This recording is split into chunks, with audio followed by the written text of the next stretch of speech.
City of Santa Fe, March 4th, 2014, Counselor Candidates. Question 11. What important issues do you believe is not getting enough attention in the City of Santa Fe, and why, and what do you plan to do about it? Rad Acton.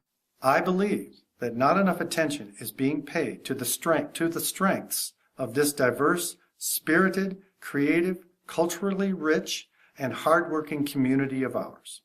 Any vision, however inspired, can only become a reality through the competent and hardworking leadership at City Hall, from the mayor and city council down to department heads and their staff. The responsiveness of City Hall to issues felt at the neighborhood level must greatly improve. Decision processes must be made more transparent and operations made more efficient and programs more effectively implemented. A long-range vision for our very unique city must include the preservation of our cultural and physical heritage, protecting and promoting our known physical assets. Our historic buildings, streets, and neighborhoods is perhaps the most straightforward of all our challenges. Protecting and promoting our human assets, our children, students, families, and workers is decidedly less so, and will require relentless community involvement and collaboration, as our city government simply cannot do it alone. Today, I've shared my vision for the city and what I will make my mission as city councilor. I appreciate this opportunity to share much of it with you. Thank you. Joe H. Ariano.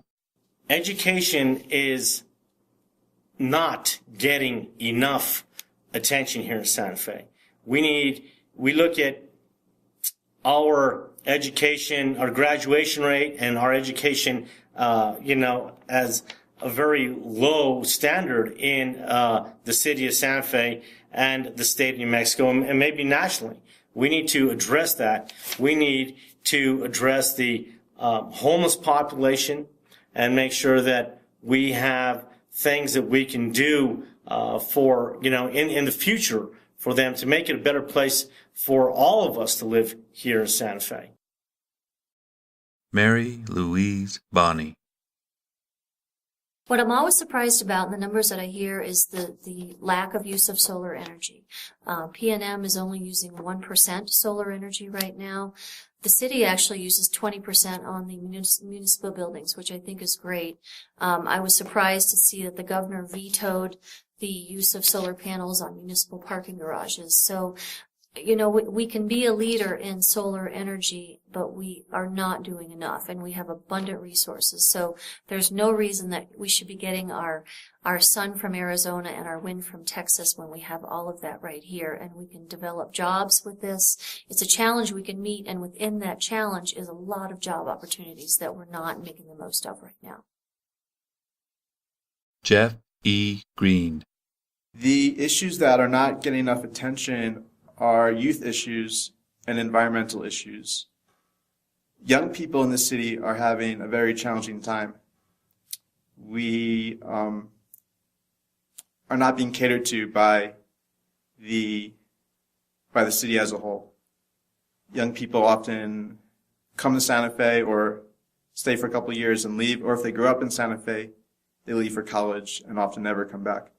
So we need to work very hard to make Santa Fe a more attractive environment for young people. And one key way we can do that is by working for renewable energy, for sustainable development, and green jobs. Those are the sorts of economic opportunities that young people really want today, and that will attract young people both to move here and to stay here if this is where they grew up. Joseph M. Maestas. Well, there is a particular issue that I feel is not getting enough attention, and I hope you agree with me that we all should be concerned about this issue. And the issue is affordable housing. Affordable housing has the potential to undermine everything that we're striving for in economic development, in redevelopment, in workforce development, in all these different areas in our educational system. Right now, based on a recent survey, only 38% of Santa Fe workers live in Santa Fe.